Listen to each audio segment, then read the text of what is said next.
का 13वां सामान्य रविवार।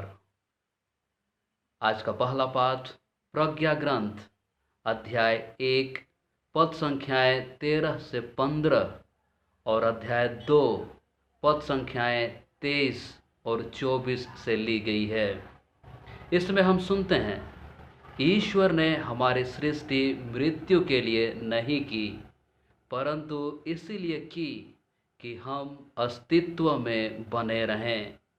शैतान की ईर्ष्या के कारण हम अपने आध्यात्मिक तथा नैतिक मृत्यु के शिकार हो जाते हैं। आज का दूसरा पाठ कोरिन्थियों के नाम संत पौलुस के दूसरे पत्र से लिया गया है। अध्याय 8 पद संख्याएं 7, 9 और 13 से 15 तक। संत पौलुस यीशु ख्रिस्त की उदारता के बारे कहते हैं कि वे धनी थे किंतु हमारे लिए निर्धन बन गए और हम उनकी निर्धनता द्वारा धनी बनाए गए हैं। वे मृत्यु स्वीकार कर हमें जीवन प्रदान किए। आज का सुसमाचार संत मार्कुस द्वारा रचित अध्याय 5 पद संख्याएं 21 से 43 तक। जैरुस तथा रक्तस्राव से पीड़ित स्त्री का विश्वास एवं उनका स्वास्थ्य लाभ। एक छोटा बच्चा अपने लड़खड़ाते कदमों से चलता हुआ जब गिर जाता है तो वह रोते हुए अपनी मां से सहायता की आशा करता है। हम जब बीमार हो जाते हैं हम डॉक्टर के पास जाते हैं उनकी सहायता के लिए। हम प्रार्थना करते हैं ईश्वर से सहायता पाने के लिए। हम जब अपने जीवन में हताश, निराश एवं अकेलापन का अनुभव करते हैं तो हम चाहते हैं कि कोई हमारे साथ हो, हमारी सहायता करे और हमें अपना साथ दें। जब हमारे जीवन में कठिनाइयाँ, समस्याएं आती हैं तो हम चाहते हैं कि कोई हमारी सहायता करे और इस कठिनाइयों, परेशानियों से हमें निकाले। ख्रिस्त में प्यारे भाइयों बहनों, यही है हमारे जीवन की सच्चाई।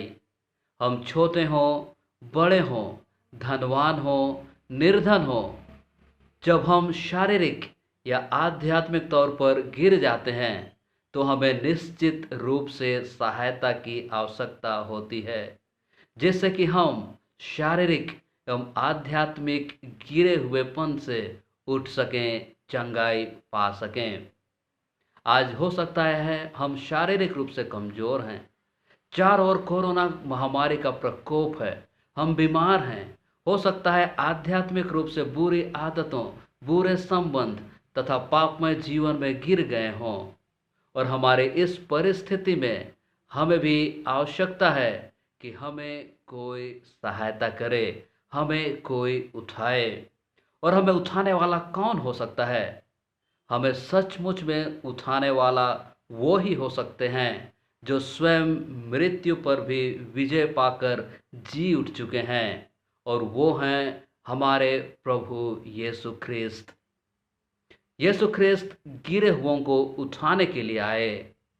हम उनके जीवन में देखते हैं कि जो लोग शारीरिक रूप से और विशेषकर आध्यात्मिक रूप से गिरे हुए थे उनको वे उठाते हैं। जो लोग बीमार से पीड़ित थे, अंधे थे, गूंगे थे, बहरे थे, उन्हें वे उस बीमारी की अवस्था से उठाकर स्वस्थ प्रदान करते हैं। जो लोग आध्यात्मिक रूप से गिर गए थे उन्हें वे क्षमा प्रदान कर उठाते हैं। जो समाज में तिरस्कृत एवं तुच्छ समझे जाते थे, जो हताश एवं निराश थे, उन्हें अपना साथ देकर उठाते हैं। और आज हमने सुसमाचार में सुना कि यीशु ख्रिस्त एक स्त्री जो वर्षों से रक्तस्राव से पीड़ित थी उन्हें चंगाई प्रदान कर उठाते हैं। जैरुस की बेटी जो बीमार थी, जो मर गई थी, उसे जीवन प्रदान कर उठाते हैं। हो सकता है आज इस पाठ को सुनकर हम कह सकते हैं कि हम बीमार में गिरे नहीं हैं, हम जैरुस की बेटी की तरह मृत्यु में गिरे नहीं हैं। तो फिर हमें यीशु ख्रिस्त जो गिरे हुओं को उठाने आए उनकी क्या आवश्यकता है। हम याद रखें, यीशु ख्रिस्त शारीरिक रूप से गिरे हुओं से ज़्यादा जो लोग आध्यात्मिक रूप से गिरे हुए हैं उन्हें उठाने आए। आज हो सकता है हम शारीरिक रूप से बीमार में गिरे नहीं हैं, हम जिंदा हैं, पर शायद हो सकता है हम आध्यात्मिक तथा नैतिकता का जीवन जीने में असफल हों, गिर गए हों। हम में आध्यात्मिकता तथा नैतिकता मर गए हों। आध्यात्मिक जीवन ईश्वर के साथ हमारा संबंध है तथा नैतिकता एक दूसरे के साथ हमारा संबंध है जो हमारे आध्यात्मिक जीवन पर आधारित है। हम अपने जीवन को देखें कि क्या हम प्रार्थना द्वारा, संस्कारों के द्वारा, बाइबल अध्ययन के द्वारा आध्यात्मिक तौर पर जिंदा हैं या मर रहे हैं। हम आज गौर करें कि क्या हम नैतिकता का जीवन जी रहे हैं। हमारा एक दूसरे के साथ संबंध कैसा है। पति पत्नी का संबंध एक दूसरे के साथ, माता पिता का संबंध अपने बच्चों के साथ, हमारा संबंध हमारे आस पड़ोस एवं एक दूसरे के साथ कैसा है। यदि हमारा संबंध एक दूसरे को खुश करने वाला नहीं है तो हम नैतिकता के जीवन में मर रहे हैं। आज हमें भी आवश्यकता है कि हमें भी हमारे इस गिरते परिस्थिति में हमें उठाए, और वो सहायता हमें यीशु ख्रिस्त दे सकते हैं। वे हमें आध्यात्मिक जीवन का संचार कर सकते हैं। वे हमें नैतिकता का जीवन जीने के लिए बल प्रदान कर सकते हैं। आज आवश्यकता है हम भी जैरुस की तरह, उस रक्तस्राव से पीड़ित स्त्री की तरह यीशु ख्रिस्त के पास सहायता के लिए आएं। जैरुस एक अधिकारी अपनी बेटी जो मर गई थी, जो बीमार थी, उसे उसकी चंगाई के लिए यीशु ख्रिस्त के पास आते हैं। इसी बीच देर होने के कारण लोग उसे सूचित करते हैं कि उसकी बेटी मर गई है, पर वह अपने विश्वास से विचलित नहीं होता है। यीशु ख्रिस्त उनके विश्वास को बढ़ाते हैं। वह यीशु के चरणों पर गिरकर अपने विश्वास को दिखाता है कि यीशु ख्रिस्त ईश्वर के पुत्र हैं। उनका अधिकार सभी चीज़ों पर है, वे जो चाहें कर सकते हैं। और इसका फल हम जानते हैं। यीशु ख्रिस्त उस लड़की से कहते हैं, दलिता कुम, अर्थात ऐ लड़की, मैं तुमसे कहता हूँ उठो।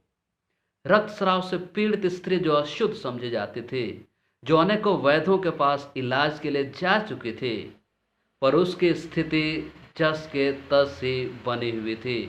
वह यीशु ख्रिस्त की महानता, उनकी पवित्रता को समझती थी और उनका विश्वास कि यदि वह उनके कपड़े मात्र को छू ले तो वह चंगी हो जाएगी, यही अटूट विश्वास उसे चंगाई प्रदान करता है।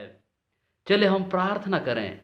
चलिए हम प्रार्थना द्वारा हम भी इसी तरह अटूट विश्वास के साथ यीशु ख्रिस्त के पास अपनी जो भी दुर्बलताएं हैं, कमजोरियां हैं, परेशानियां हैं, हम में जो भी बुराइयां हैं, बुरी आदतें हैं, बुरे संबंध हैं, उन्हें यीशु के पास लाएं।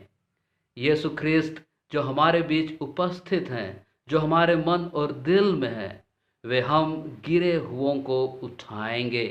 वे हम में मरते आध्यात्मिक तथा नैतिक जीवन को नया जीवन देंगे। इस कोरोना काल के विषम परिस्थिति में हम आज जी रहे हैं। चारों ओर त्राही मची हुई है। हम चिंतित हैं, परेशान हैं। हो न हो हमारे जीविका का साधन हमसे छिन गया हो, हम बेबस लाचार हो गए हों, परंतु हम हिम्मत न हारें। ईश्वर हमें हमारे इन परिस्थितियों से उठाएंगे।